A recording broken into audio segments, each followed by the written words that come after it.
Congratulations, you've just woken up in 15th century England. The year is 1447 and you're in London, a bustling city of narrow, twisting streets and timber-framed houses. The smell of smoke from countless hearth fires mingles with the less pleasant aromas of a medieval city.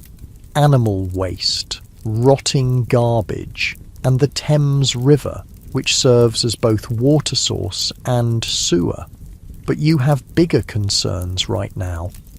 You've been accused of treason against King Henry VI. The charge is false, of course, a result of court politics and the whispers of enemies. But in this world, truth is often less important than power. And now you find yourself being led through the imposing stone gatehouse of the Tower of London, a fortress that has stood for nearly 400 years. The good news is that the tower is a royal palace, home to splendid halls and royal apartments with colourful tapestries and fine furnishings. The bad news is that you're not heading to those parts. Instead, the yeoman warders, in their distinctive uniforms, are escorting you deeper into the fortress, toward the dark dungeons below the White Tower.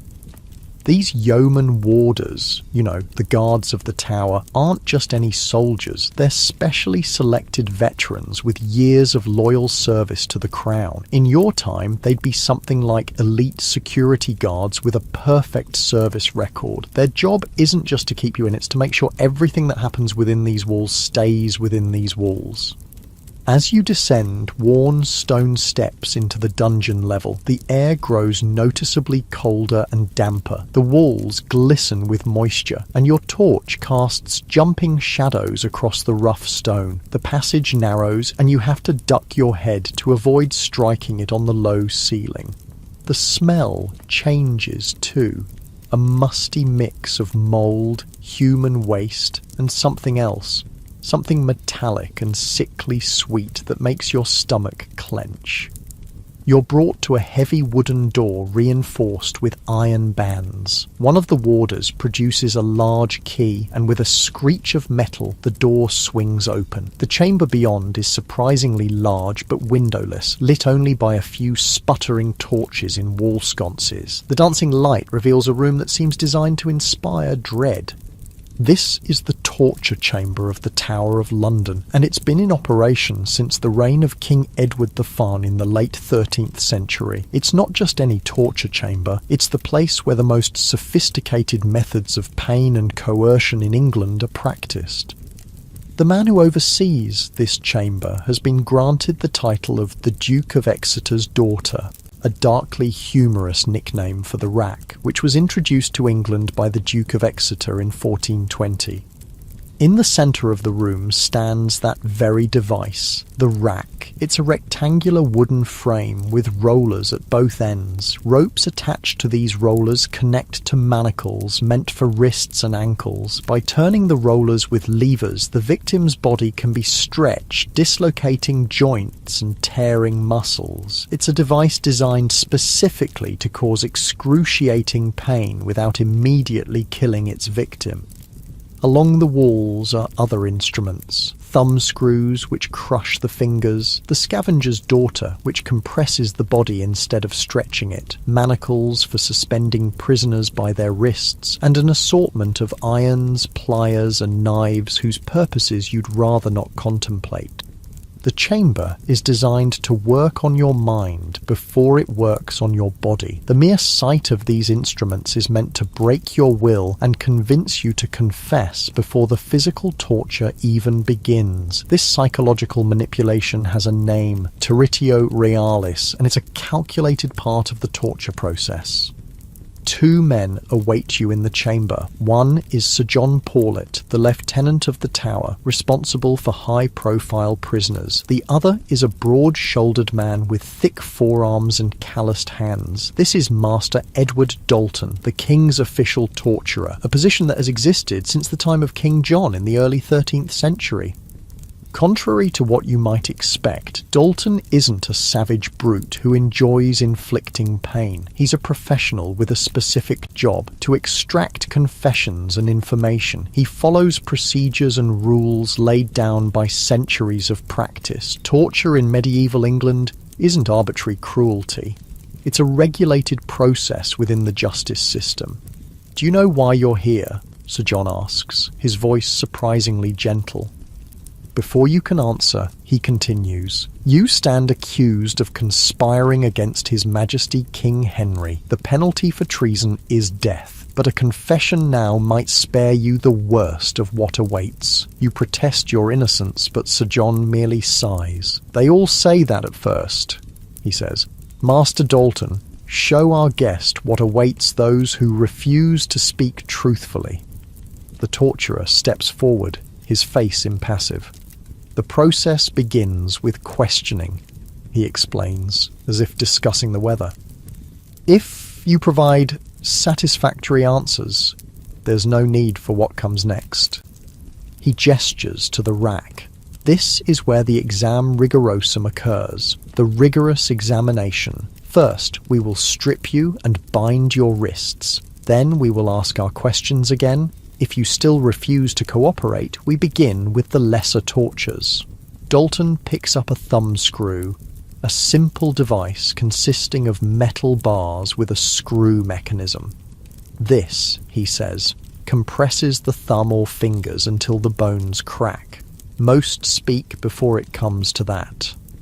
He sets it down and moves to the rack. "If the lesser methods fail, we progress to this. Your arms and legs are secured here, and as we turn these levers, the ropes tighten. First comes pain as your joints stretch, then dislocation. Eventually, if necessary, the limbs separate from the body.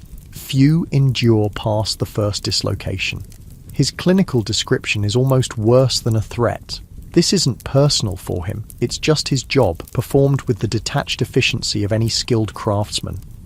"But that's not all," Sir John adds. "The mind breaks before the body, for most. We've held men in these dungeons for years, in darkness, in silence, with only enough food and water to keep them alive. Time loses meaning. Sleep becomes a torment, interrupted by questioning. The world shrinks to these stone walls." He leans closer. "Think on that before you force us to more extreme measures. A confession now means a quick death. Resistance..." He leaves the sentence unfinished. "The fate that awaits you is the same that befell Cuthbert Simpson, a Protestant deacon arrested during the reign of Catholic Queen Mary Tudor, just a century from now in your current timeline. For refusing to name his fellow worshippers, Simpson endured the rack 3 separate times. During one session, the torturer drove an arrow through his bound fingers. Despite this agony, Simpson never broke. His reward for such extraordinary courage, being burned alive at Smithfield in 1558. But it's not just religious dissenters who face the torture chamber. Political prisoners, suspected spies, and accused traitors all find themselves here. Guy Fawkes, who will be caught in a plot to blow up Parliament in 1605, will endure such severe torture that his signature on his confession will be barely recognisable, a shaky scrawl from a man whose body has been broken. "One last chance," Sir John says. "Confess now, name your co-conspirators, and earn the king's mercy." You stand at a crossroads. Torture in the tower is not just about pain, it's about breaking the will, destroying resistance through a combination of physical agony and psychological terror. Everything about this chamber, from its underground location to its specific instruments, is designed to maximize fear and despair. The torturer waits patiently. This is just another day for him. Unlike the sadistic Bishop Bonner, the devil's dancing bear, who will torture hundreds during Queen Mary's reign a century from now, Master Dalton takes no pleasure in his work. He's simply performing his duty to the crown, extracting information deemed necessary for the security of the realm. The practice of torture in England has rules, at least in theory. It requires a warrant, usually signed by members of the Privy Council. It's supposed to be used only in cases of treason, not for ordinary crimes, and it's meant to extract information, not as punishment itself. But in practice, these distinctions offer little comfort to those strapped to the rack or suspended by their wrists. Sir John gestures, and the guards move to seize you. The moment of choice has passed. Whether innocent or guilty, you're now caught in a system where pain is a tool of statecraft and human bodies are vessels to be broken for information. As they begin to remove your clothing, the first step in the torture process, you realize why medieval torture chambers were so effective. It's not just the physical pain, though, that's certainly terrible enough. It's the complete powerlessness, the knowledge that you're entirely at the mercy of others who see your suffering as necessary and justified. The cold air of the chamber raises goosebumps on your skin. The stone floor chills your bare feet. The manacles close around your wrists with a decisive click. And as Master Dalton approaches with a look of professional concentration, you understand with crystal clarity why few people would last even a day in a medieval torture chamber. The true horror lies not just in the devices of pain, but in the methodical, almost bureaucratic application of suffering. In the medieval mind, the body is a path to truth. Break the body, and the truth will emerge. Whether that's actually accurate is beside the point. The system believes it to be so, and that belief has deadly consequences for those caught within it. As Dalton prepares to begin his work, the torches on the wall flicker, casting monstrous, dancing shadows across the ancient stone walls that have witnessed centuries of human suffering. These walls have absorbed countless screams that never reached the outside world, and now they wait patiently to absorb yours. The first question comes, and with it the beginning of your ordeal in one of history's most feared institutions, a place where justice and cruelty blur into a single terrible experience that few survived with body and mind intact. Outside the tower, London continues its daily business, unaware or uncaring of what happens in the darkness beneath the White Tower. This separation between the public face of justice and its hidden machinery is part of what makes the torture chamber so effective. It exists in shadow, spoken of in whispers, its true horrors known only to those unfortunate enough to experience them firsthand.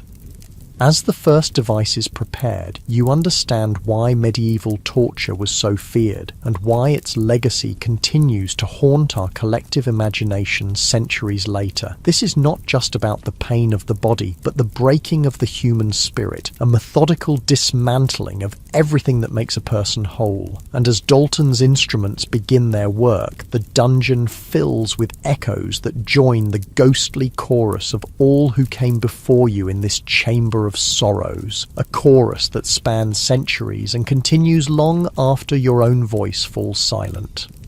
Master Dalton approaches with an unsettling calmness. His movements are neither rushed nor hesitant. He moves with the practiced efficiency of a craftsman who has performed the same tasks countless times before. For him, this is not cruelty, but craftsmanship. The chamber around you, cold and damp, has been carefully designed for its purpose, not just to inflict pain, but to break the spirit before the body. We begin with simple methods, Dalton explains, selecting a pair of thumb screws from his collection of instruments. Most confess before we progress further. The thumb screw, is a simple device. Metal bars connected by screws. Your thumb is placed between the bars, and as the screw tightens, pressure increases until the bone cracks. Effective despite its simplicity, it's a favorite of torturers throughout Europe. Originally used by the Russian army to discipline soldiers, the device spread westward where it found new purpose in extracting confessions.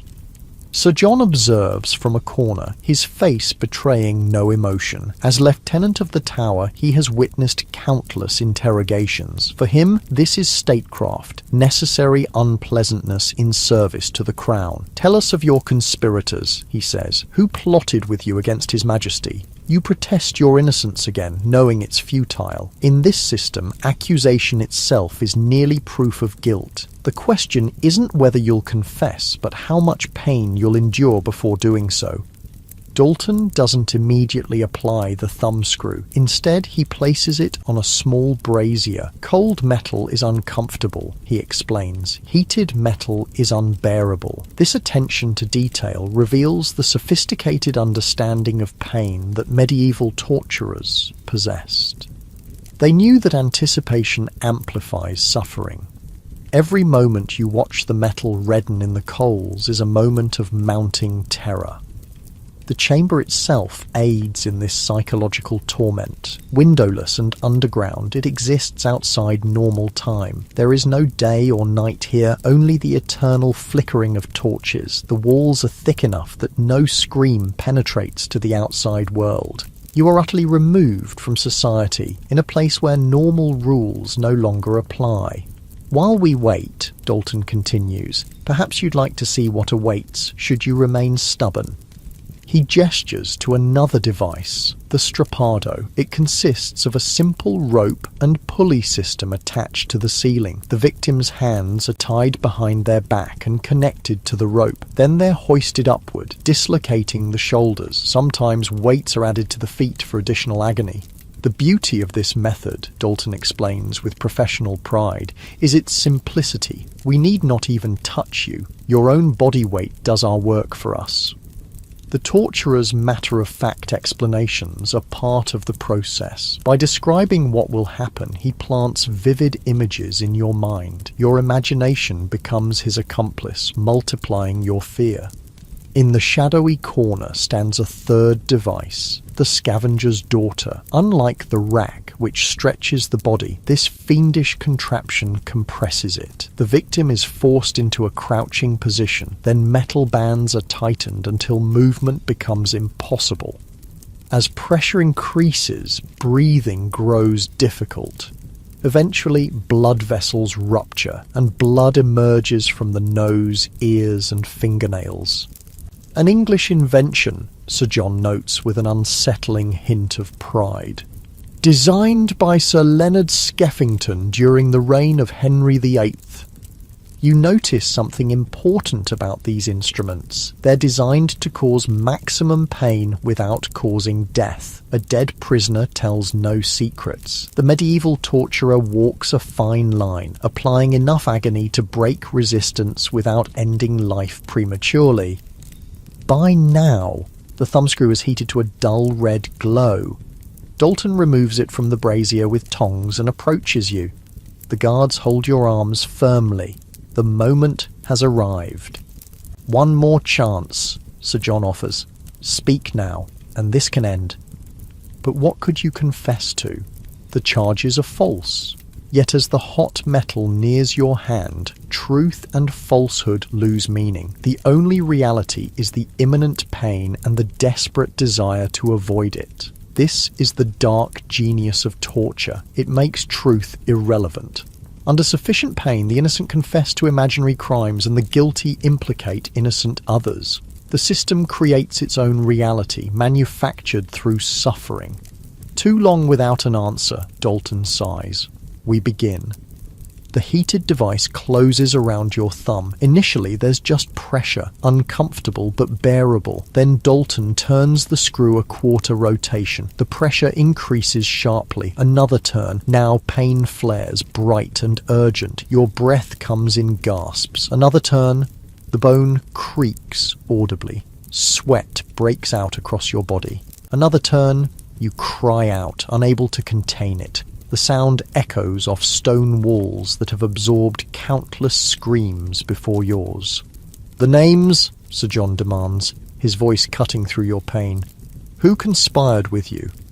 In desperation, your mind races for something, anything to say. But before you can fabricate a confession, Dalton releases the pressure slightly. Just a taste, he says. We have hours yet. This, too, is calculated. By providing a moment of relief, he demonstrates his complete control over your suffering. The message is clear. Cooperation brings relief. Resistance brings escalation. In the tower, torture is not continuous. It comes in sessions, with periods of recovery in between. This isn't mercy, it's strategy. A prisoner allowed to heal partially can endure more sessions, providing more opportunities for questioning, and the anticipation of returning to the chamber becomes its own form of torment. "Return our guest to their cell," Sir John commands. "We'll continue tomorrow after they've had time to consider their position." The guards unchain you and half-drag your shaking body from the chamber. The thumbscrew has left your hand throbbing with pain, but no permanent damage has been done. Yet. That will come later if you continue to resist. Your cell is a small stone room with a straw pallet for sleeping and a bucket for waste. A tiny barred window, too small to escape through, provides your only connection to the outside world. Through it, you can see a narrow slice of sky and hear the distant sounds of London, a cruel reminder of the normal life continuing beyond these walls. Food arrives, a bowl of thin gruel and a chunk of coarse bread. Medieval prison conditions are harsh by design. The tower doesn't provide comfort for its prisoners, only the minimum sustenance needed to keep them alive for questioning. As night falls, sleep eludes you. Your injured hand pulses with pain, and your mind is filled with images of what tomorrow might bring. This psychological torment, the dread of what's to come, is as much a part of the torture system as the physical pain itself. Morning arrives with no fanfare in your windowless cell. You have no way to mark time except for the meagre meals that appear at irregular intervals. This temporal disorientation is another weapon in the torturer's arsenal. The guards return and the journey back to the chamber begins again. Your legs tremble as you descend the stone stairs. Yesterday's session was merely an introduction. Today, you know, will be worse. The chamber appears unchanged, though something new has been prepared. A brazier with iron rods heating in the coals sits near the rack. These rods will be used to burn flesh, another lesser torture before the main devices are employed. Dalton greets you as if continuing a conversation barely interrupted. "I trust you've had time to reflect," he says. "Today we must progress unless you're ready to speak truthfully." Sir John stands in the same corner, watching with the same impassive expression. For him, this is routine governance. The tower's torture chamber is just one component of state security, no different in purpose than the soldiers guarding the city gates. "Before we begin," he says, "you should know that we've questioned your servants. They've told us interesting tales about mysterious visitors to your home, about letters burned after reading.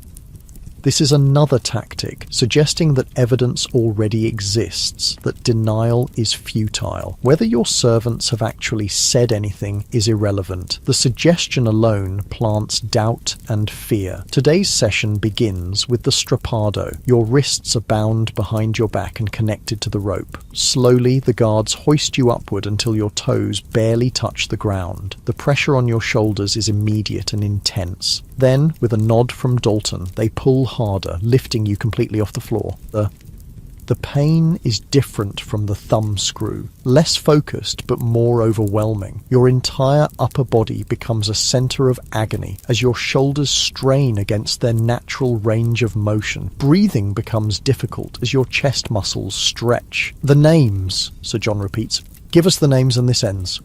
Silence brings consequences. Dalton signals, and the guards suddenly release the rope. You drop several inches before the rope goes taut again, sending a shocking jolt through your already stressed shoulder joints. The sound that tears from your throat is barely human. This process, raising, dropping, questioning, continues until your shoulders dislocate with an audible pop. The pain is blinding, all-consuming. Many prisoners confess at this point, unable to endure further.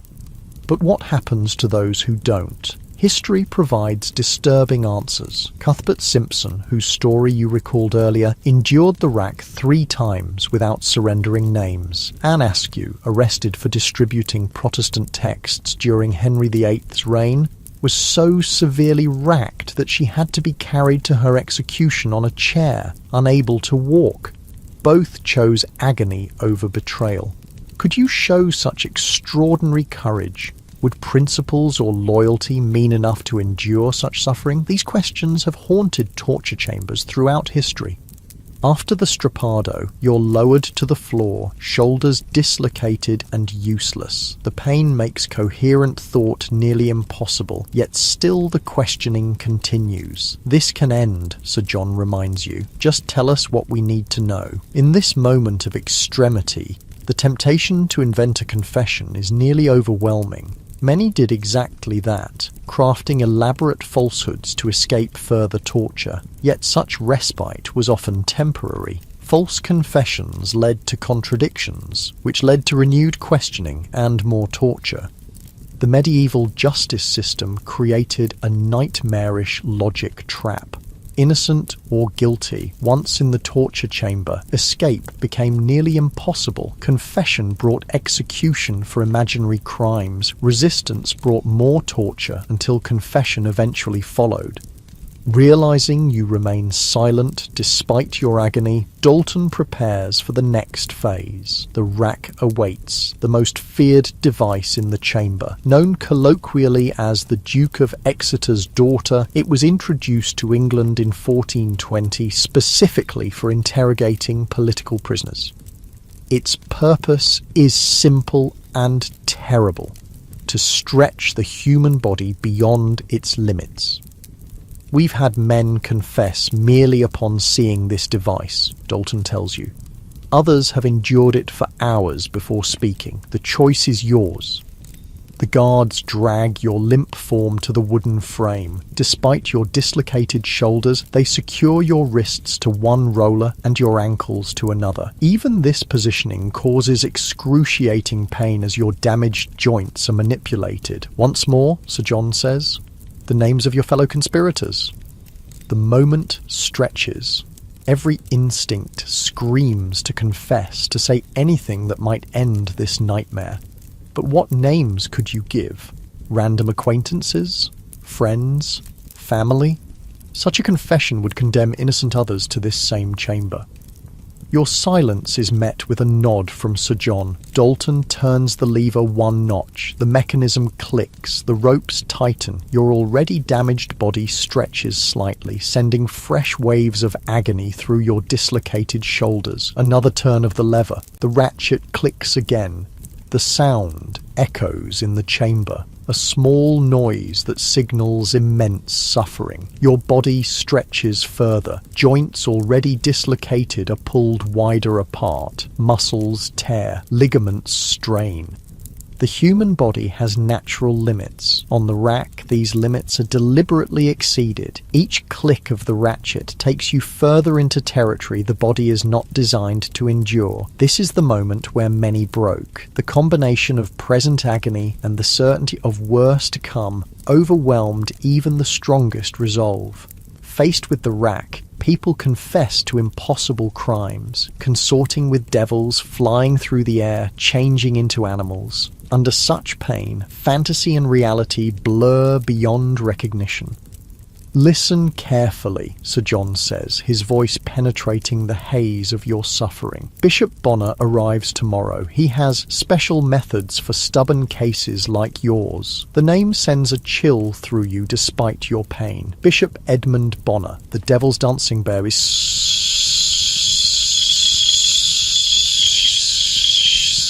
notorious even in this era of routine cruelty.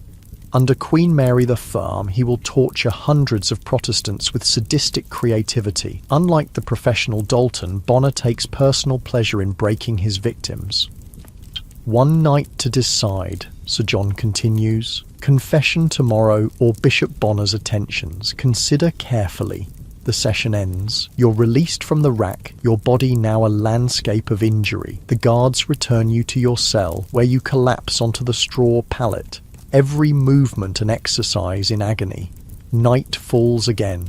In your cell, pain makes sleep impossible. Your dislocated shoulders throb, and the stretched muscles of your entire body scream with every slight movement. The mention of Bishop Bonner replays in your mind along with stories you've heard of his cruelty. Medieval torture was not merely physical. The isolation, the uncertainty, the deliberate manipulation of hope and fear, all were weapons used against the prisoner's mind. Many broke psychologically before their bodies gave out. In the darkness of your cell, a strange thing happens. A figure appears, a monk in a simple brown robe.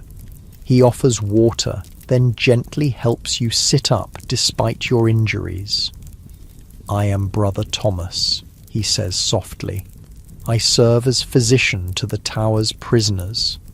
This, too, is part of the system. Medical care for torture victims wasn't humanitarian. It was practical. Dead prisoners told no secrets. A prisoner who died under questioning was a failure of the process. Brother Thomas examines your injuries with practiced hands. He manipulates your dislocated shoulders, popping them back into their sockets with sudden movements that draw gasps of pain from you. Then he applies salves to your wounds and binds your damaged joints. "These will heal," he says, "if given time." But time is the one thing you don't have. Tomorrow brings either confession or Bishop Bonner. Neither promises healing. As he works, Brother Thomas speaks quietly about his role in this grim place. He has treated hundreds of prisoners over the years, easing their suffering enough to ensure they survive for more questioning. His position is morally complex, a healer who enables further torture by keeping victims alive. "I've seen stronger than you break," he tells you without judgment. There's no shame in ending this.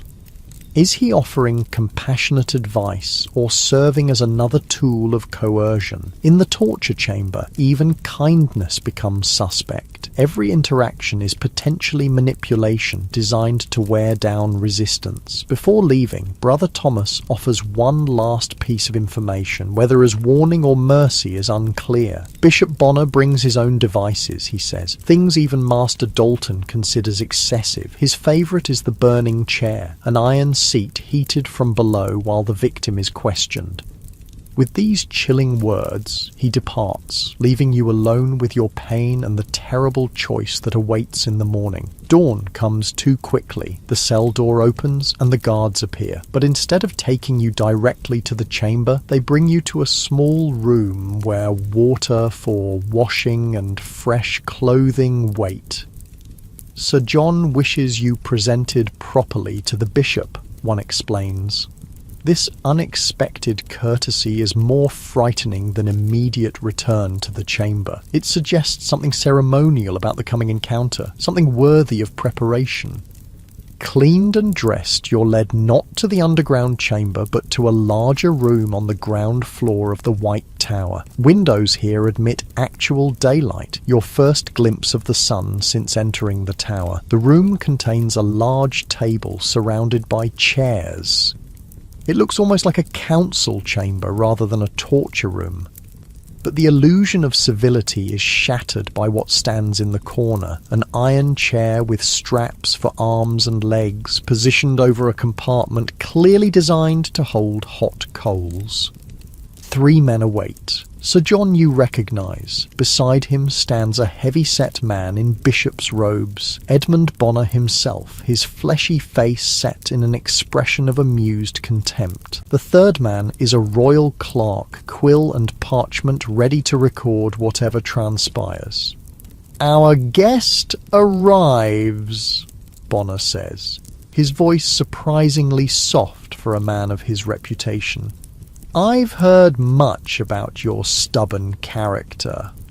Unlike Dalton's professional detachment, Bonner's manner suggests personal interest in your suffering. His eyes evaluate you like a craftsman assessing raw material, calculating what methods might work best to break you. "Before we begin with my special methods," he says, gesturing to the iron chair, "I'll offer what Sir John and Master Dalton have already proposed. Confess your treason, name your accomplices, and your punishment will be merciful, a quick execution rather than what I have planned." The torture chambers of medieval Europe operated on a sophisticated understanding of human psychology. They recognized that the anticipation of pain can be as effective as pain itself. By displaying instruments, explaining procedures, and offering alternatives, they created a mental framework where confession seemed not just inevitable but desirable. This was the true power of the torture chamber, not just the physical agony it inflicted, but the way it reconstructed reality for its victims. Within its walls, innocence became an unaffordable luxury. Truth became whatever stopped the pain. Principles and loyalty dissolved against the immediate necessity of relief. As you stand before Bishop Bonner, facing the terrible choice between false confession and unendurable suffering, you understand why the medieval torture chamber was so feared. Its true horror lay not in its devices, but in its inexorable logic, a system that left no room for human dignity or objective truth. And as the bishop gestures toward the waiting chair, its metal already beginning to glow from the coals beneath, you realize that few indeed would last even a single day in such a place. Not because of physical weakness, but because to endure meant sacrificing either truth or self in ways that tore at the very foundations of human identity.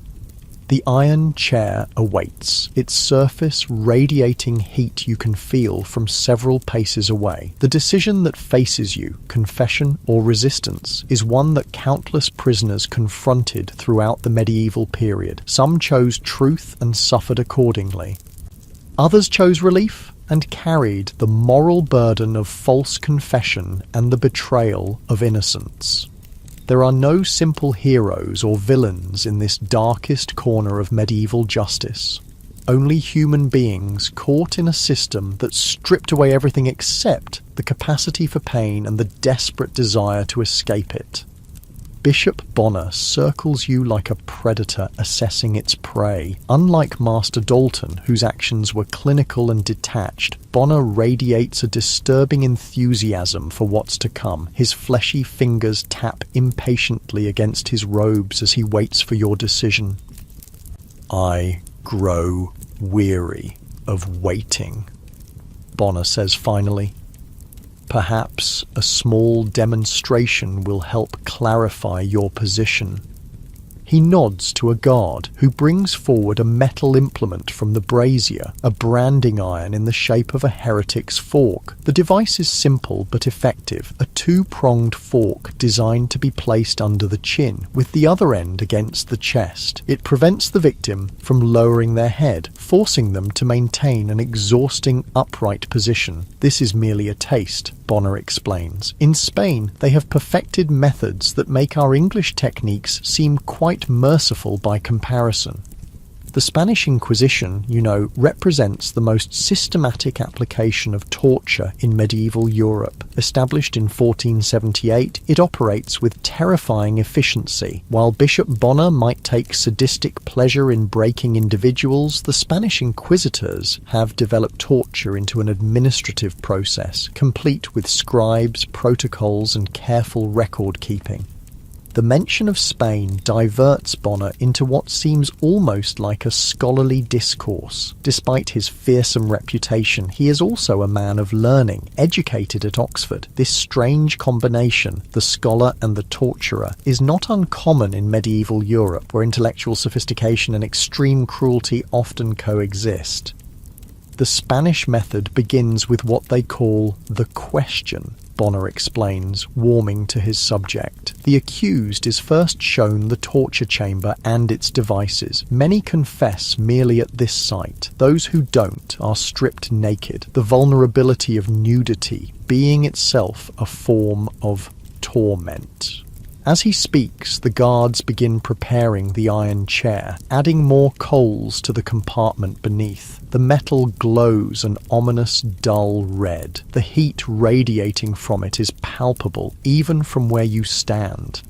If the sight of instruments fails to loosen the tongue, Bonner continues. They proceed to the strappado, much like what you've already experienced. But the Spanish version adds refinements, weights attached to the feet, and sudden drops that shatter the shoulders more effectively. His casual description of such suffering reveals much about medieval attitudes toward pain. Physical agony was not hidden away or minimized. It was a public, acknowledged part of justice. The torturer's craft was discussed with the same professional interest as masonry or shipbuilding.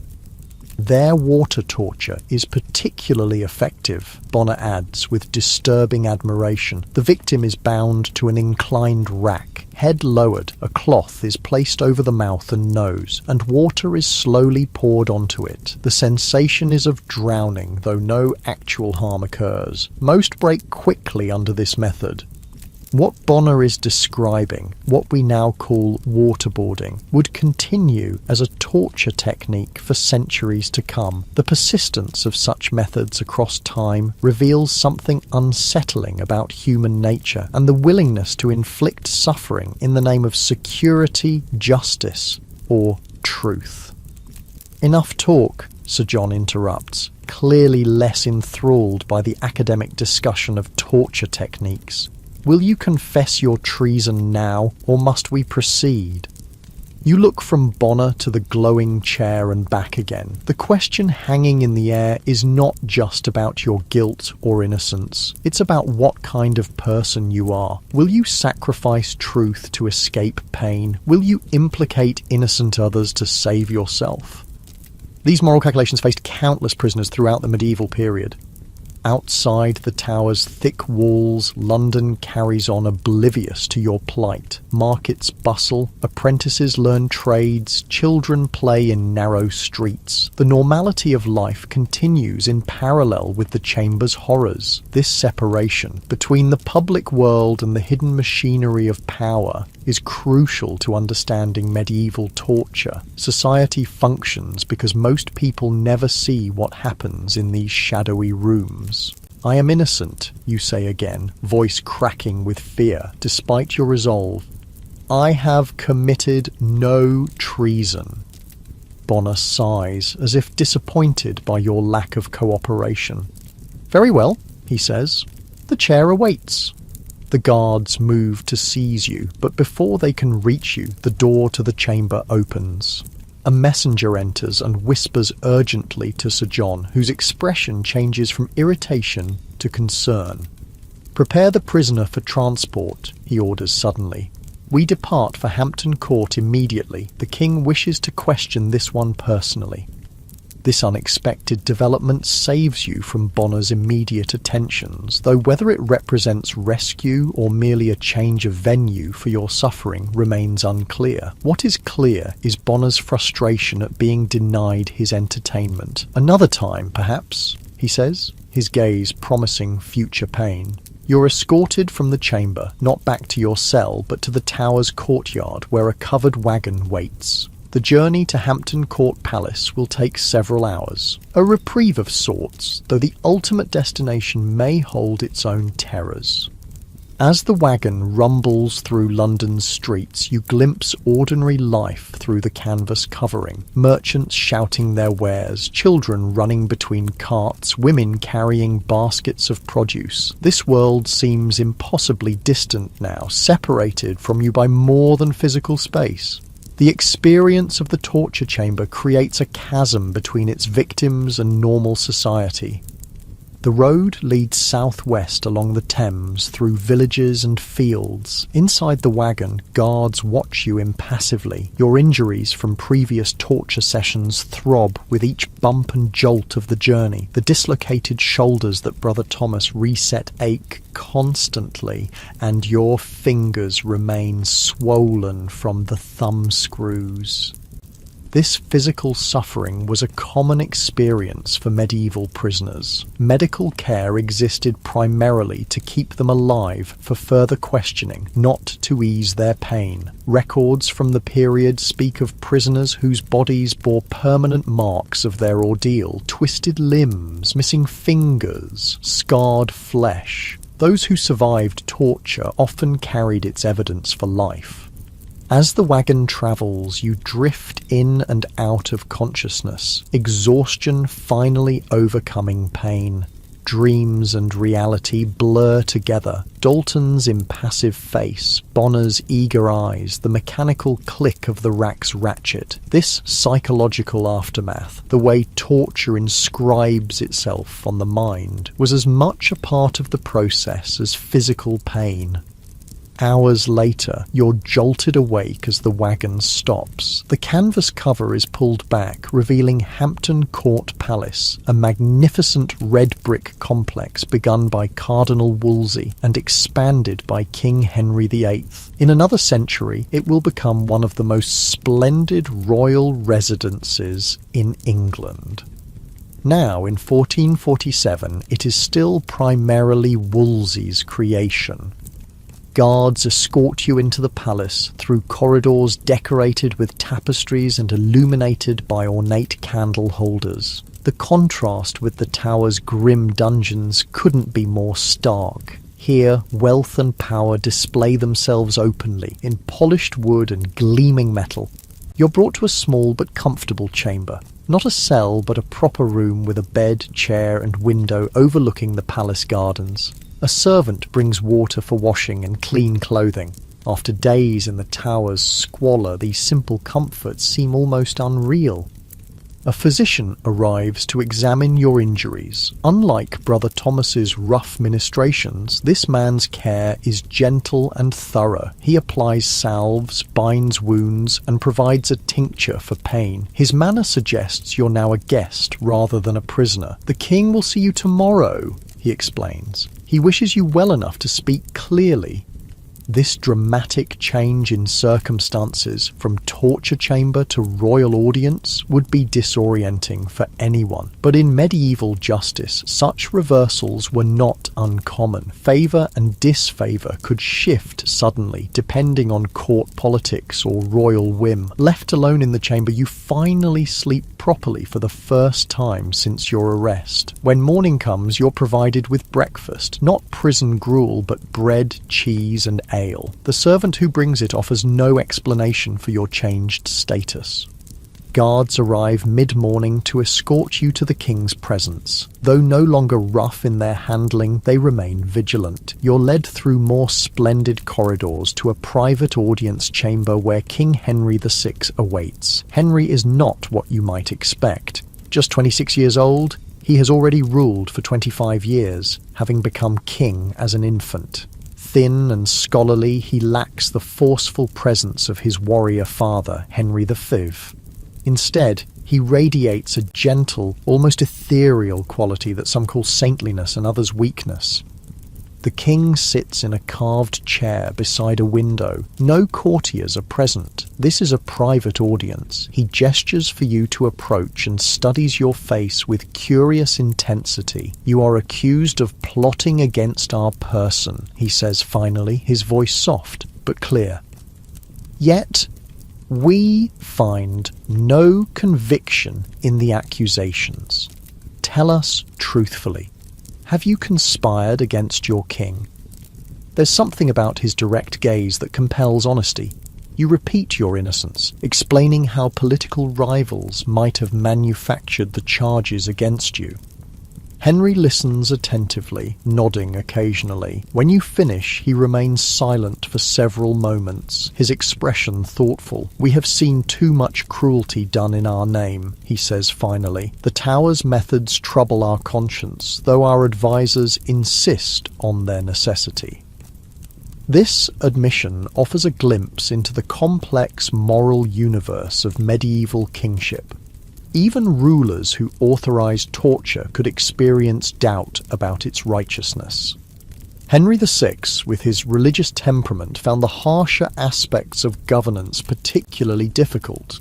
"We believe you innocent," the king continues, "and will order your release forthwith. But understand this mercy comes with expectation, your unwavering loyalty in these troubled times." With these words, your ordeal ends as suddenly as it began, from accused traitor to royal favourite in the space of days. Such dramatic reversals characterised the precarious world of medieval politics.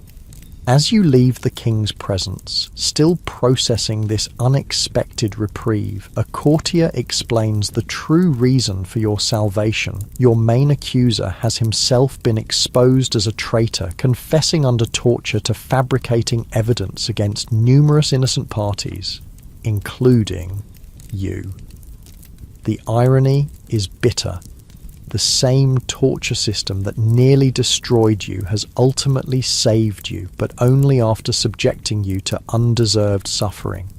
And somewhere in the tower, other innocent people continue to endure what you escaped.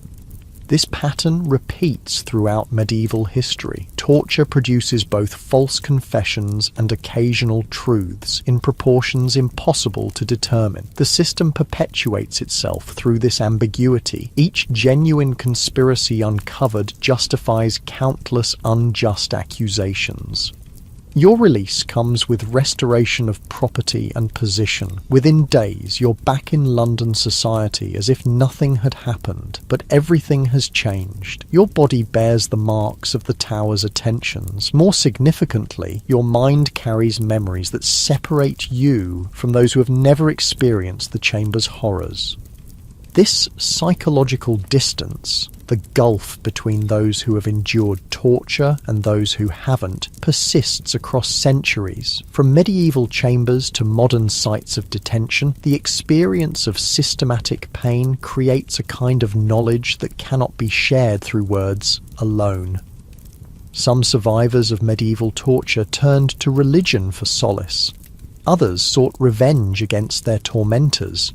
Many simply tried to forget, though nightmares and sudden terrors often made this impossible. The body might heal, but the mind retained every detail of the ordeal. You find yourself unable to pass the tower without trembling. The sight of any uniform resembling those worn by the yeoman warders causes your heart to race. Certain sounds, the clank of metal, the creak of wood under strain, trigger vivid flashbacks to the chamber. What you're experiencing, this persistent reliving of trauma, would not be formally recognized or treated for centuries. Medieval society had no concept of psychological injury separate from physical harm or spiritual affliction. Those suffering from what we now call post-traumatic stress were often considered melancholic or possessed. As weeks pass, you begin to understand that your experience in the tower has changed you permanently, not just in the lingering pain of injured joints or the nightmares that disturb your sleep, but in how you view authority, justice, and human nature itself.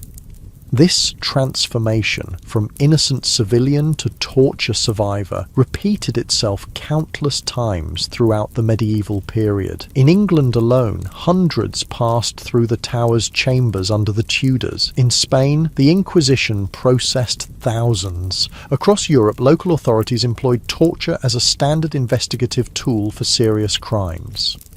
The specific methods varied by region and period. In Germany, the strappado was most common. In France, the brodequins, wooden boards tightened around the legs until bones shattered, gained favour. Spain refined water torture to an art form. England specialised in stretching techniques like the rack. Despite these regional variations, the fundamental logic remained constant. Physical pain would extract truth. This assumption persisted despite ample evidence that torture produced whatever confession the torturer sought, true or false. Bishop Bonner, whose attentions you narrowly escaped, continued his career under Queen Mary Tudor, earning his nickname the Devil's Dancing Bear through his enthusiastic persecution of Protestants. Historical records credit him with personally torturing and condemning dozens during Mary's brief reign. Bonner's methods combined psychological manipulation with physical agony. He often began by treating prisoners with unexpected kindness, offering food, comfort, and reasoned theological discussion. Only when this approach failed would he reveal his true nature, transitioning to increasingly severe tortures.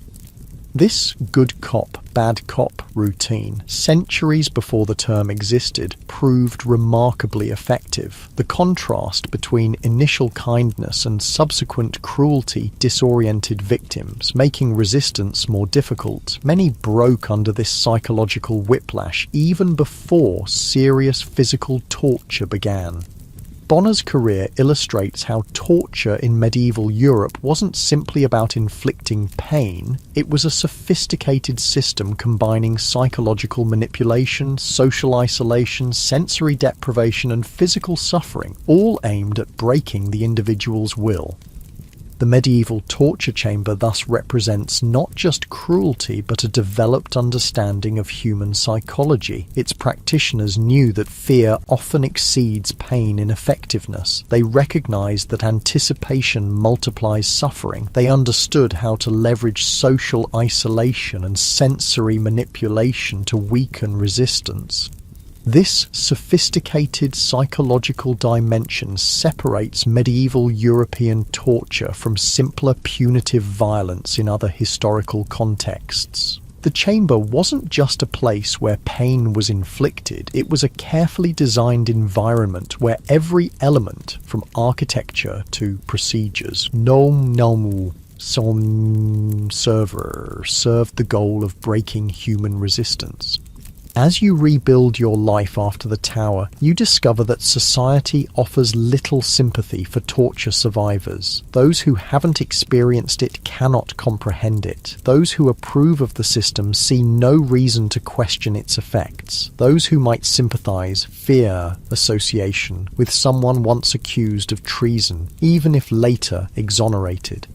This social isolation, the inability to share or process traumatic experience, compounded the psychological damage of torture itself. Without community support or formal therapeutic approaches, survivors largely suffered in silence, their invisible wounds as lasting as their physical scars.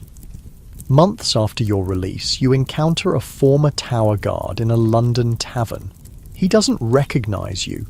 To him, prisoners were interchangeable bodies, not individual humans.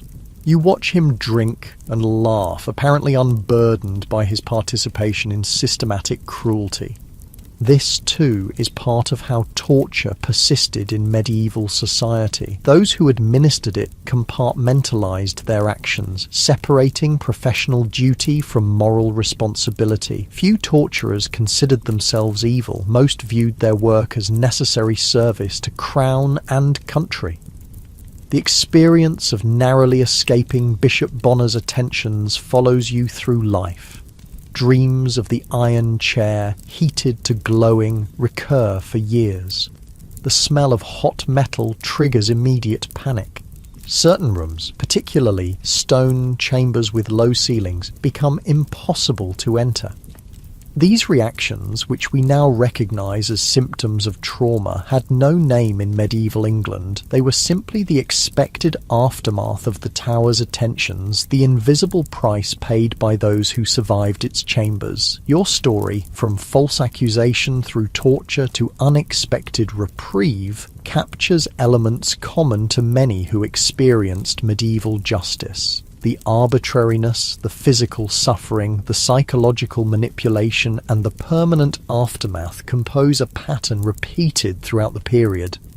What separates medieval torture from modern understandings isn't primarily the methods used, many techniques survive to this day, but the social acceptance that surrounded them. Torture wasn't hidden or denied. It was an acknowledged, regulated part of the justice system, complete with rules, procedures, and official positions. This institutional nature made medieval torture particularly insidious. Operating openly under royal authority, administered by professionals following established protocols. It carried a legitimacy that isolated instances of cruelty could never achieve. As you trace the raised scars on your thumbs, permanent souvenirs of Dalton's attentions, you understand something that few of your contemporaries grasp. The distance between civilization and barbarism is far narrower than most imagine. Normal, decent people can participate in terrible systems. Sophisticated societies can incorporate methodical cruelty. The capacity for sanctioned suffering lies just beneath the surface of ordered community. Years pass after your experience in the Tower of London. Life returns to a semblance of normality, though the memories never truly fade. Then, in 1455, England descends into civil war, the conflict later called the Wars of the Roses. As political fortunes shift violently, you decide that England has become too dangerous. Like many merchants and scholars fleeing the conflict, you make your way to the European continent. Your travels take you first to the German lands, not yet a unified country, but a patchwork of independent cities, principalities, and ecclesiastical territories within the Holy Roman Empire. Here, far from the Tower of London, you discover that the art of torture has taken different forms, reflecting local legal traditions and cultural practices. In Nuremberg, one of the great imperial cities, you encounter a justice system both similar to and different from England's. Like England, Nuremberg employs torture as an investigative tool. Unlike England, where torture remains primarily a tool of state security used against political prisoners, German cities apply it more broadly to ordinary criminal cases. The German approach to torture is systematized under what scholars call the Carolina Code, the criminal law of Emperor Charles V, formally issued in 1532, but already influential in legal practice. This code establishes specific guidelines for when and how torture may be applied, creating a framework that both enables and constrains judicial cruelty. Under the Carolina Code, torture requires substantial preliminary evidence, not just accusation. Multiple eyewitnesses, physical evidence, or a documented history of similar crimes must exist before torture can be authorized. These requirements, though often honored in the breach, represent an attempt to limit arbitrary application. In Nuremberg's town hall, you're granted permission to observe a criminal proceeding, not the torture itself, which remains private, but the judicial process surrounding it. A local official explains the graduated system of torture used in German lands. We begin with territio verbalis, verbal intimidation, he explains. The accused is described in vivid detail what awaits them if they don't confess. Many confess at this stage, requiring no physical methods. This psychological dimension, using fear as a precursor to actual pain, appears throughout European torture systems. The mind's ability to anticipate suffering often proves more effective than suffering itself. If verbal intimidation fails, the official continues, we proceed to territio realis, showing the instruments of torture and demonstrating their use. The accused is brought to the chamber and watches as the devices are prepared. This staged demonstration, a theatrical performance of impending pain, constitutes a crucial phase in German judicial torture. Court records show that significant numbers of accused confessed during this demonstration phase before experiencing actual physical torture. Only if these preliminary measures fail do we proceed to the question ordinaire, actual physical torture, the official concludes. And even then, we follow strict protocols regarding duration, intensity, and medical supervision. These protocols reveal the paradoxical nature of medieval torture, a system that inflicts extreme suffering while simultaneously attempting to regulate that suffering through bureaucratic rules. The tension between cruelty and constraint defines judicial torture throughout its history. In Nuremberg, you visit the underground chambers beneath the town hall where torture is conducted. Unlike the tower's stone simplicity, the Nuremberg torture chamber is almost clinically equipped. Various specialized devices line the walls, each designed for particular effects. The German territories have developed their own characteristic instruments. The most infamous is the pear of anguish, a pear-shaped metal device inserted into bodily orifices and then expanded by turning a screw mechanism. The knee splitter uses pointed spikes to crush the knee joint between wooden plates. The breast ripper, used primarily on women accused of adultery or abortion, tears flesh with heated metal claws. What strikes you about the German approach is its methodical nature. Torture here isn't just systematic in application, but in design. Each device engineered for specific effects, calibrated to produce maximum pain without necessarily causing death. This reflects a broader German cultural emphasis on technical precision and craftsmanship, applied disturbingly to the production of suffering. From Germany, your travels take you to France, where torture has developed yet another regional character. Here, under the system judiciaire of royal courts, torture functions as part of an inquisitorial legal process distinct from both English and German approaches.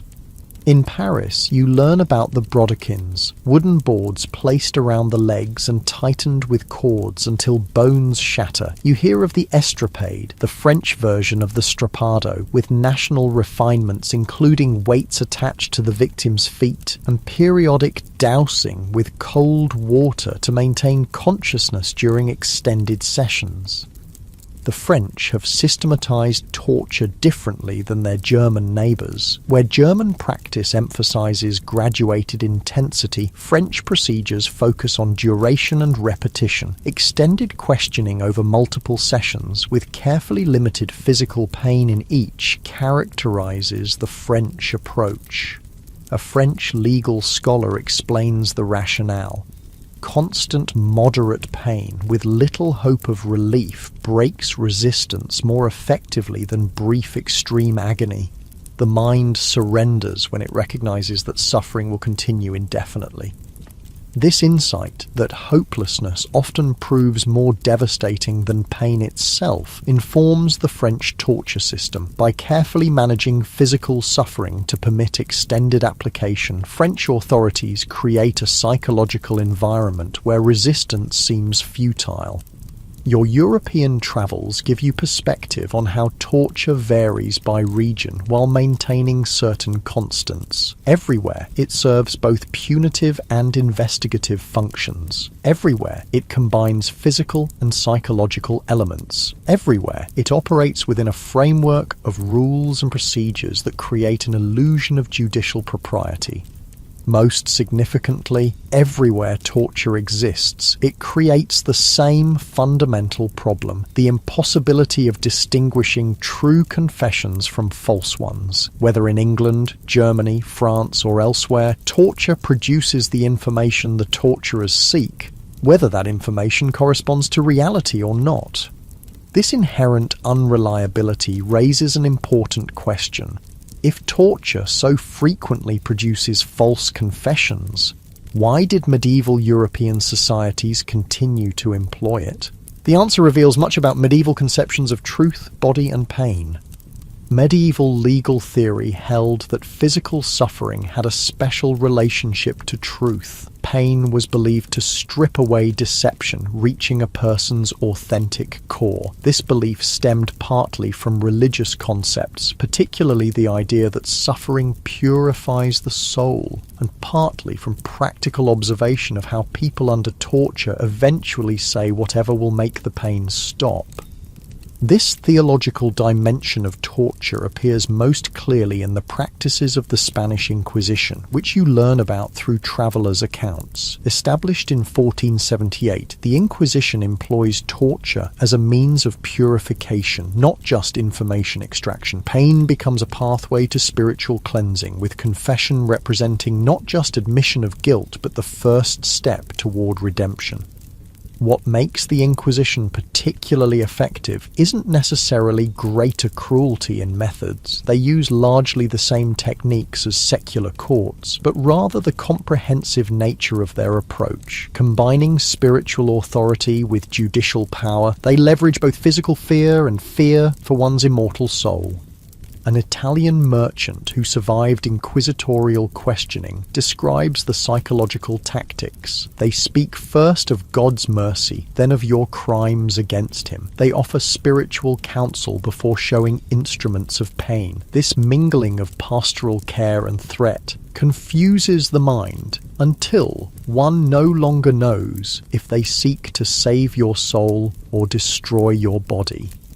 This integration of spiritual and physical coercion represents the Inquisition's innovation. By positioning torture as potentially redemptive suffering, they transform resistance from heroic endurance into spiritual obstinacy, a sin compounding the original heresy. Beyond these regional variations, your travels reveal something more fundamental about medieval torture. Its social function extends beyond individual cases. Public knowledge of torture's existence, even without witnessing it directly, creates a climate of compliance and self-regulation. In medieval society, most people never experienced the torture chamber firsthand, but everyone knew it existed. They heard descriptions, saw the scars on survivors, witnessed the public punishments that followed confessions. This awareness alone shaped behavior, discouraging actions that might lead to accusation. A French historian explains this dynamic. The chamber's power extends beyond its walls. People monitor their own words and actions, knowing what awaits those who draw official attention. The torture chamber disciplines society without needing to torture everyone. This concept that torture functioned as a broader system of social control through fear helps explain why medieval authorities maintained it despite its unreliability for extracting truth. The actual truth of individual confessions mattered less than the generalizing effect of fearful compliance. As you continue your European journey, eventually reaching Venice in northern Italy, you encounter a particularly sophisticated application of this principle. The Venetian Republic, known for its complex governmental structures, has developed torture into an administrative science. In the Doge's palace, the seat of Venetian government, torture chambers are physically incorporated into the architecture of governance. The infamous pozzi, wells, and piombi, leads, dungeon cells located below water level and in the scorching attics respectively, create environmental torture through extreme conditions before physical methods are applied. A Venetian official explains their approach with disturbing candor. Most never require the actual instruments. The pozzi alone, with their darkness and damp, confuse the mind. The piombi, where summer heat becomes unbearable, exhaust resistance. By the time questioning begins, most are prepared to speak without further persuasion.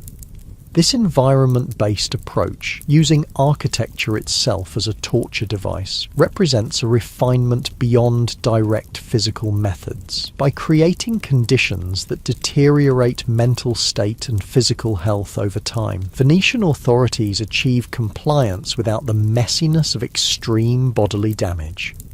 Throughout your European travels, certain constants emerge despite regional variations. Torture chambers are typically located underground, utilizing the psychological impact of descent and isolation. They operate in secrecy, though their existence is publicly acknowledged. They employ both specialized instruments and ordinary objects repurposed for causing pain. Most importantly, everywhere torture exists, it creates the same moral compromises in those who administer it. In taverns across Europe, you observe executioners and interrogators, men whose daily work involves inflicting extreme suffering on others. Some drink heavily, others develop dark humor about their profession. Many live in social isolation, their necessary but tainted role keeping them at society's margins. A retired German executioner, loosened by wine, confides, "We are society's necessary sin. They need what we do but pretend not to see us doing it. We make possible their illusion of justice without barbarism." This moral contradiction, the existence of formalized cruelty within supposedly civilized societies, represents the central paradox of medieval torture. By delegating cruelty to specialized practitioners operating under official authority, medieval communities maintain collective deniability while benefiting from torture's effects. After years abroad, circumstances allow your return to England, where the Wars of the Roses have finally concluded with the Tudor dynasty taking the throne. You find London transformed in some ways, but unchanged in others. The Tower still stands, its torture chambers still operational, though now serving Tudor rather than Lancastrian interests. Your own experience there feels simultaneously immediate and distant, a wound that has scarred over but still aches when pressed. You avoid paths that would take you within sight of the tower's walls. You sleep with a candle lit to ward off dreams of darkened stone chambers. This lifelong aftermath, the permanent psychological imprint of the torture chamber, represents torture's most lasting effect. Beyond information extracted or confessions secured, torture forever alters those who experience it. The body may heal, but the mind retains a special knowledge of human vulnerability that cannot be unlearned. A physician who treats former prisoners explains, "The chamber changes how they inhabit their bodies. Ordinary sensations, cold stone, tight clothing, darkness, trigger memories of helplessness. The world becomes potentially threatening in ways others cannot understand." This description aligns perfectly with your own experience. Certain sensations, the creak of a wooden chair, the smell of damp stone, the clank of metal on metal, instantly transport you back to the tower, triggering physical reactions of fear and helplessness. These reactions have diminished with time but never disappeared completely. Your European travels have shown you that torture, while varying in specific methods, creates similar effects everywhere. Whether in English, German, French, Spanish, or Italian chambers, the fundamental experience combines physical pain, psychological manipulation, and social isolation to break the individual will. This underlying similarity suggests something disturbing about human nature and social organization, that despite cultural differences, societies consistently develop systematic cruelty when it serves power. The particulars may vary, but the fundamental dynamics remain constant across borders and cultures. As you settle into the last chapter of your life in Tudor England, you occasionally hear stories of the Tower's continued use. Under Henry VIII, political and religious prisoners face the same chambers you experienced decades earlier. Anne Askew, John Frith, Thomas More, names that will enter history as the Tudor religious controversies claim their victims. These continuities across time, the persistent use of torture despite changes in regime, religion, and social conditions, reveal its institutional nature. Torture persists not because of individual cruelty, but because it serves structural purposes within systems of power and control. This insight that cruelty can be systemic rather than merely personal represents perhaps the most important understanding gained from your journey through Europe's torture chambers. The horror lies not just in specific instruments or techniques, but in the bureaucratic normalization of suffering, the transformation of pain into procedure. In your final years, you occasionally share your story with trusted friends. Some listen with sympathy, others with discomfort or disbelief. Most struggle to comprehend how systematic cruelty could coexist with the religious and civic values medieval society claimed to uphold. This cognitive dissonance, the gap between proclaimed values and actual practices, defined the place of torture in medieval Europe. Communities simultaneously maintained contradictory beliefs that justice required humane treatment and that torture was necessary for security and truth. This contradiction persisted because most people never had to directly confront it, experiencing torture only as a distant reality affecting others. Your own experience has stripped away this comfortable distance. Having felt the thumbscrew's pressure and the rack's tension, you cannot maintain the fiction that torture happens only to the guilty or that it reliably produces truth. You know firsthand how easily innocent flesh breaks under sufficient pain. This knowledge, the lived reality of the torture chamber rather than its sanitized legal theory, represents a perspective few in medieval society possessed. Most people, including those who authorized and administered torture, maintained comforting illusions about its justice and necessity. Your journey through Europe's varying torture systems has revealed a fundamental truth that despite regional differences in methods and procedures, torture everywhere serves the same essential functions: extracting confessions regardless of truth, punishing through process rather than just outcome, and creating broader social compliance through exemplary fear. This understanding places your personal experience within a larger historical pattern, not an isolated trauma, but one instance of a widespread practice that shaped medieval concepts of truth, body, justice, and power throughout Europe. As night falls on your final evening of reminiscence, you reflect on how the memory of the torture chamber has both haunted and instructed you. It has shown you human fragility, how easily bodies and wills break under systematic pressure. It has revealed institutional cruelty's mechanics, how suffering becomes routinized through procedures and roles. Most importantly, it has demonstrated how civilized societies accommodate practices that contradict their stated values through compartmentalization and distancing. These insights, gained at terrible personal cost, constitute a form of knowledge unavailable to those who never entered the chamber. They explain why you wouldn't last a day in a medieval torture chamber, not because of physical weakness, but because no one could. The system was designed precisely to overcome human endurance through calculated application of physical and psychological pressure.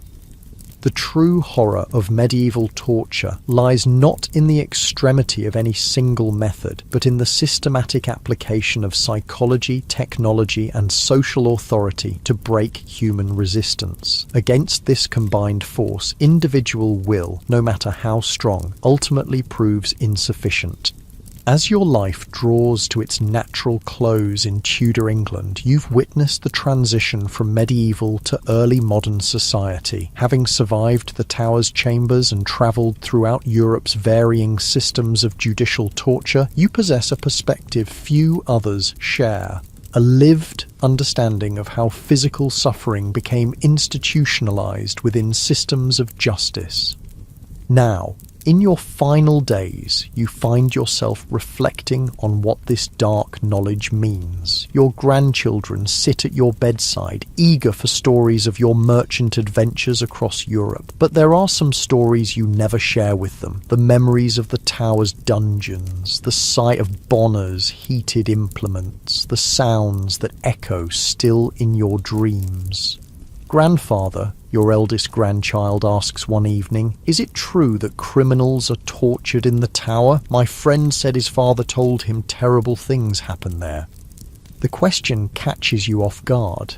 How do you explain such darkness to a child? Yet you recognize the importance of truth, even uncomfortable truth, in understanding the world they will inherit. Yes, you answer carefully. But it's important to understand why such things exist, not just that they do. And so begins your final lesson, an explanation not just of torture's mechanics, but its meaning within society. You share with them, in terms gentle enough for young ears, what your experience has taught you about how civilized societies accommodate practices that seem to contradict their values. The Tower's chambers, you explain, tell us something important about how people think about truth and pain. For centuries, people believed that extreme suffering could reveal hidden truths, that the body under duress would surrender secrets the mind tried to keep. Your grandchildren listen with solemn attention as you continue. This belief persists despite evidence to the contrary, that people in enough pain will say whatever stops that pain, true or not. This contradiction reveals how desperately societies want simple methods for determining truth, even when such methods fail. This insight that torture persists, not because it works, but because societies want it to work, represents one of the most important understandings gained from your life's experience. The torture chamber exists as much as a symbolic space as a physical one, a place where the comforting fiction of accessible truth is maintained through institutionalized suffering. But why would the king allow such things? Your granddaughter asks, her young mind still operating in the simple moral framework of childhood. The question cuts to the heart of political authority in medieval and early modern Europe. How do you explain to a child that authority often requires violence, or at least the threat of it, to maintain itself? Kings and queens, you say carefully, believe they must protect their realms from dangers both outside and within. The tower's chambers represent one way they try to uncover those dangers. Whether this way is effective or just is a question each person must consider for themselves. This diplomatic answer satisfies the children, though you know the full reality is more complex. Royal authority throughout medieval Europe depended on monopolizing legitimate violence, distinguishing between criminal cruelty and sanctioned force. Torture represents the most extreme expression of this distinction, transforming what would otherwise be criminal assault into official procedure. As you speak with your grandchildren, you realize you're providing them a perspective few of their generation will receive, an understanding of torture informed not by legal theory or popular rumor, but by direct experience. This knowledge, painful as it was to acquire, has value in helping future generations understand the complexities of justice and cruelty. Remember, you tell them, that what happens in those chambers affects not just those inside, but everyone who knows they exist. The tower's dungeons shape how people throughout England think and act, making them careful of what they say and do, even when they've committed no crime. This insight that torture functions as social control beyond its immediate victims represents one of the most sophisticated understandings you've developed through your experiences. The chamber's power extends far beyond its walls, creating a society disciplined by the possibility of extreme suffering. After your grandchildren leave, your mind drifts to the broader historical context your life has spanned. Born under the Lancastrians, survived the Wars of the Roses, and now witnessing the Tudor consolidation of power, you've seen how torture adapted to changing political circumstances while maintaining its essential functions.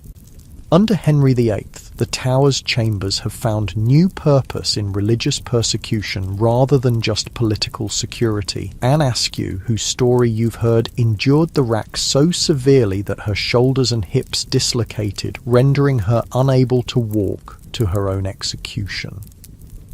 She was carried to the stake in a chair, her body broken but her will intact. She never provided the names of fellow Protestants her torturers sought.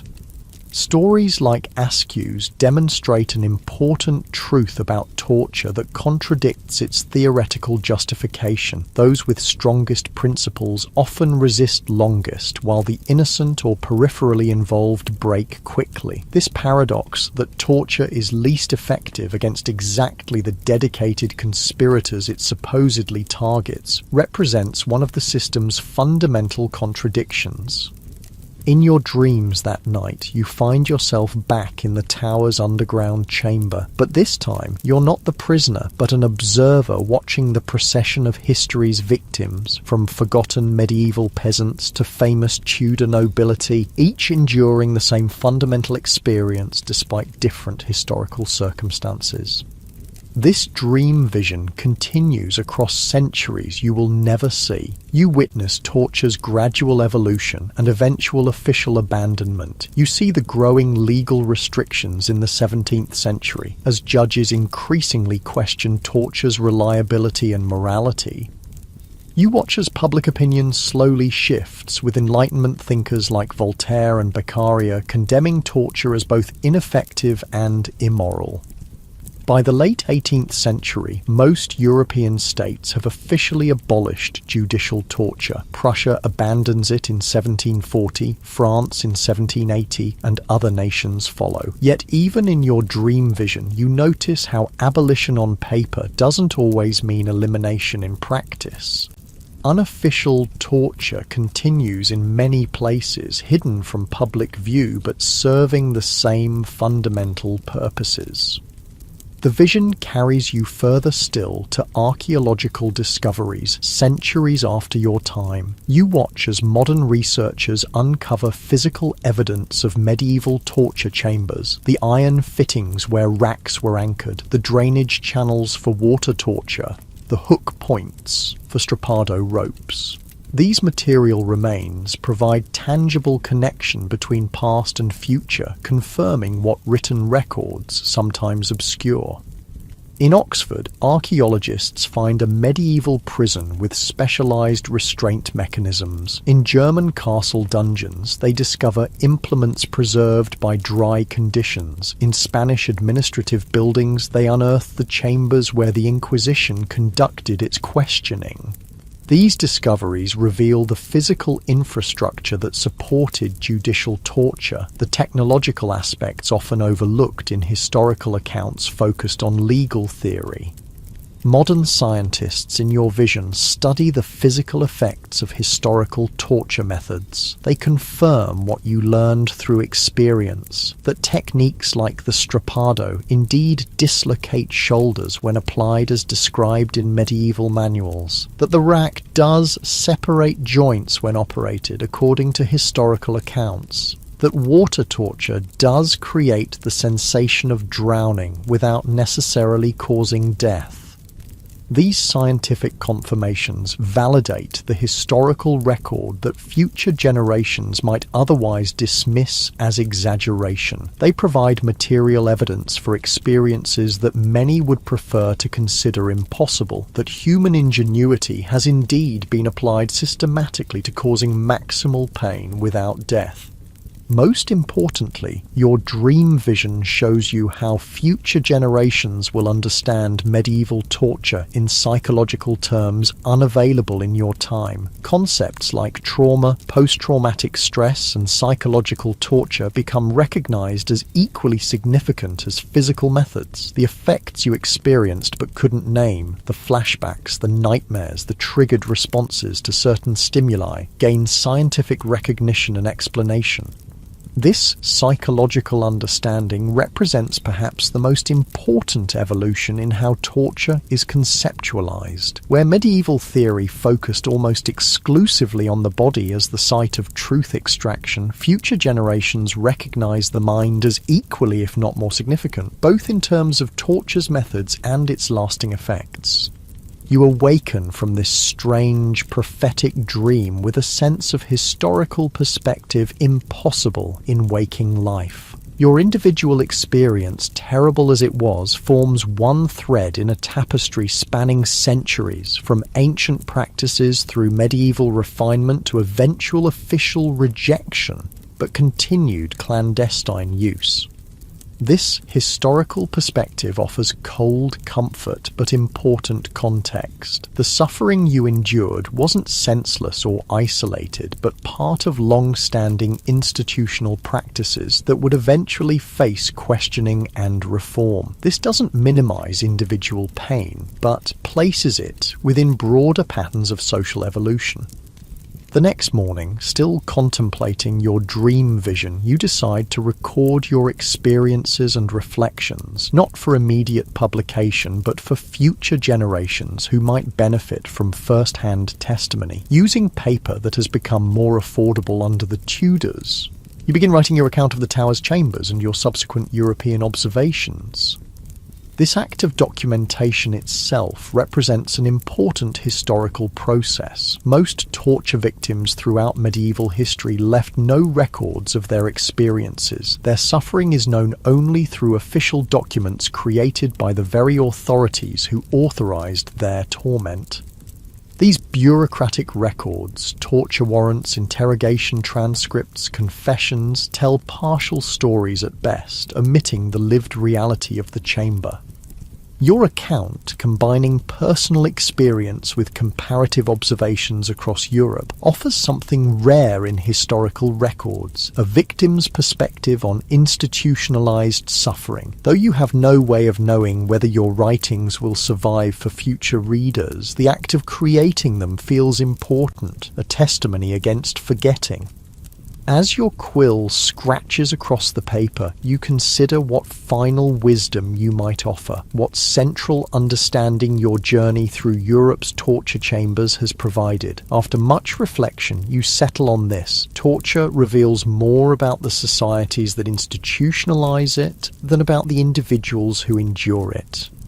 This insight that torture functions as a mirror reflecting social values, fears, and contradictions represents your most profound conclusion. The chamber's existence exposes tensions between stated principles and actual practices, between theological ideals and administrative realities, between human empathy and institutional requirements.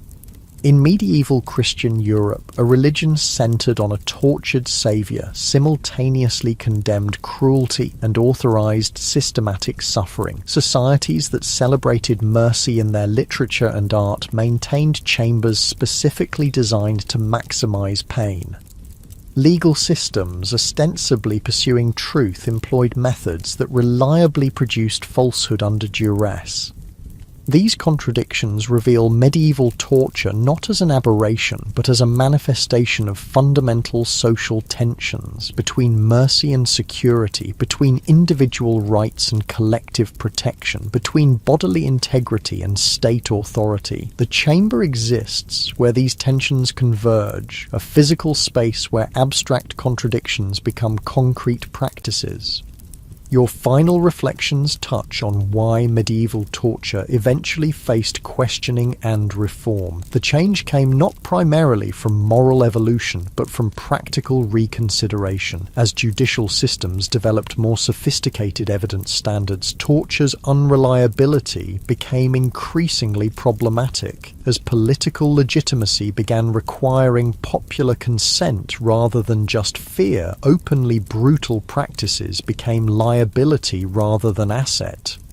This pragmatic rather than purely ethical shift explains why torture's official abandonment never meant its complete elimination. When officially sanctioned torture became politically inconvenient, it simply went underground, continuing in practice while denied in principle.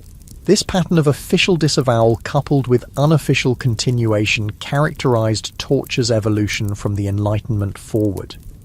These insights about institutional contradictions, pragmatic rather than moral reforms, and official versus actual practices constitute the wisdom earned through your life's unwanted education in the torture chamber. They represent understanding purchased at terrible personal cost, yet valuable for those seeking to comprehend how sophisticated societies accommodate practices that contradict their stated values. As you finish your written account, sealing it within your family Bible for future generations, you realize that the most important legacy of your experience isn't the physical suffering endured, but the perspective gained. You have seen behind a curtain most never peer past, witnessed the machinery of power at its most naked and direct. This perspective allows you to recognize similar patterns in less extreme social practices, the ways institutions everywhere employ various combinations of fear, pain, and reward to shape behavior. The chamber represents not an aberration, but the most extreme expression of control mechanisms operating throughout society in more subtle forms. In your final days, as Tudor England continues its religious and political transformations around you, you find a measure of peace in this historical understanding. Your suffering, while personal and profound, connects to broader patterns stretching backward and forward through time. The Chamber's logic, using pain to extract compliance, exists wherever power operates without restraint, manifesting differently across cultures and eras but maintaining consistent psychological foundations. This connection between your individual experience and universal patterns offers meaning to otherwise senseless suffering. The torture chamber becomes not just a site of personal trauma, but a lens for understanding power's operation throughout human society. A terrible but instructive example of authority's fundamental relationship to physical bodies. As your life draws to its close in Tudor England, you leave behind both visible and invisible legacies. The visible ones, your merchant business, your family, your possessions, will persist for some generations before fading into historical anonymity. The invisible legacy, your understanding of systematic cruelty and institutional contradiction, remains preserved in your written account, waiting for readers who might benefit from its painful wisdom.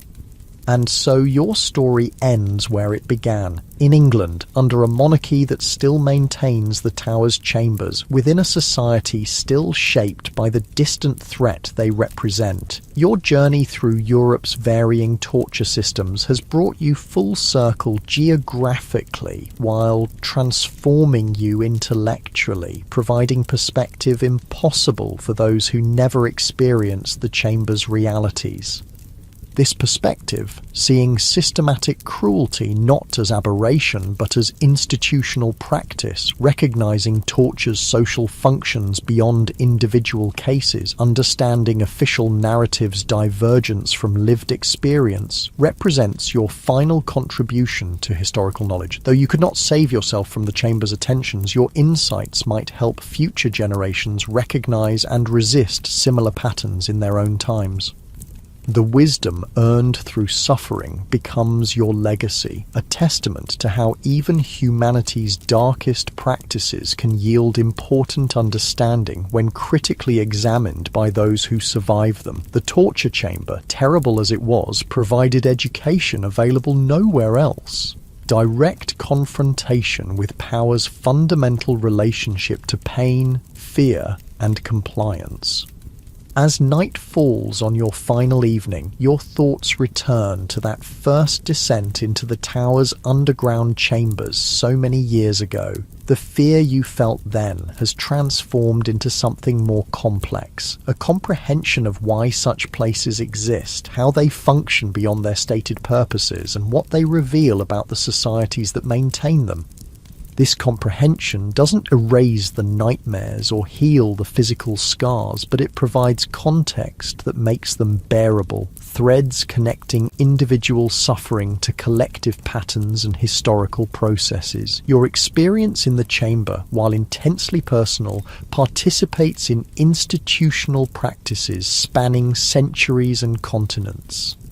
With this understanding providing cold comfort, you drift towards sleep one final time, your journey through medieval Europe's darkest institutions complete. The wisdom gained at such terrible cost now passes to future generations who might recognize similar patterns in their own times without requiring direct experience of the chamber's horrors.